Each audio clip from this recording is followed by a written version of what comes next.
स्वप्नील अध्याय 2 5 नंबरचा श्लोक। गुरून् हत्वा हि महानुभावान् श्रेयो भोक्तुं भैक्षमपि हलोके हत्वार्थकामांस्तु गुरु निहैव भुञ्जीय भोगान् रुधिरप्रदिग्धान्। म्हणून या महानुभाव गुरुजनांना न मारता मी या जगात भिक्षा मागून खाणेही कल्याणकारक समजतो, कारण गुरुजनांना मारूनही या लोकात रक्ताने माखलेले अर्थ व कामरूप भोगच ना भोगावयाचे। अध्याय 2 17 नंबरचा श्लोक। अविनाशी तु तद्विद्धि येन सर्वमिदं ततं विनाशमव्ययस्यास्य न कश्चित् कर्तुमर्हति। ज्याने हे सर्व जग दिसणारे सर्व वस्तू व्यापल्या आहेत त्याचा नाश नाही, हे तू लक्षात ठेव। त्या अविनाशीचा नाश कोणीही करू शकत नाही। 23 नंबरचा श्लोक। नैनं छिन्नन्ति शस्त्राणि नैनं दहति पावकः न चैनं क्लेदयन्त्यापो न शोषयति मारुतः। या आत्म्याला शस्त्रे कापू शकत नाही, विस्तव जाळू शकत नाही, पाणी भिजवू शकत नाही आणि वारा वाळवू शकत नाही। 34 नंबरचा श्लोक।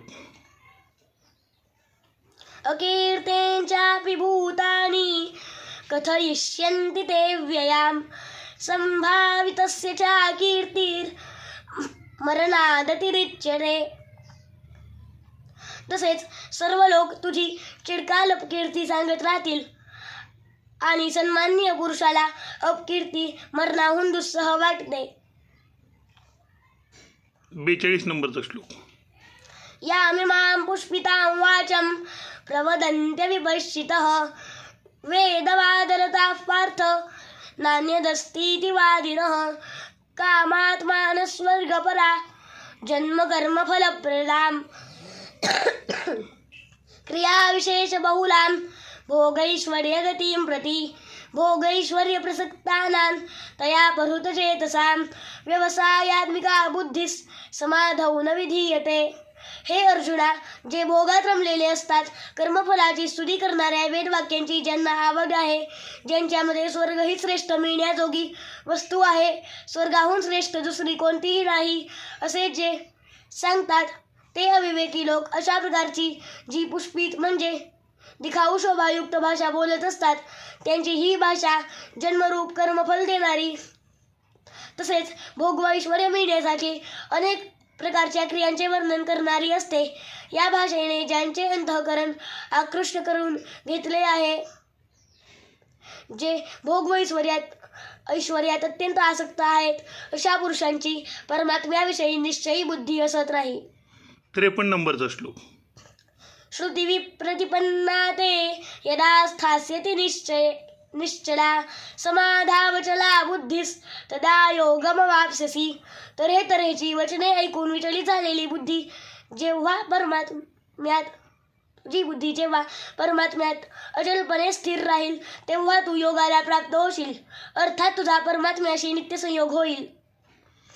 61 नंबरचा श्लोक। तानि सर्वाणि संयम्य युक्त आसीत मत्परः वशे हि यस्येन्द्रियाणि तस्य प्रज्ञा प्रतिष्ठिता।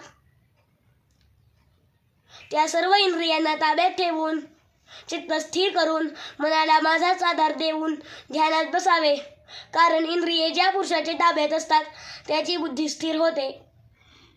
68 नंबरचा श्लोक। तस्माद्यस्य महाबाहो निगृहीतानि सर्वशः इंद्रियार्थेभ्यस्तस्य प्रज्ञा प्रतिष्ठिता।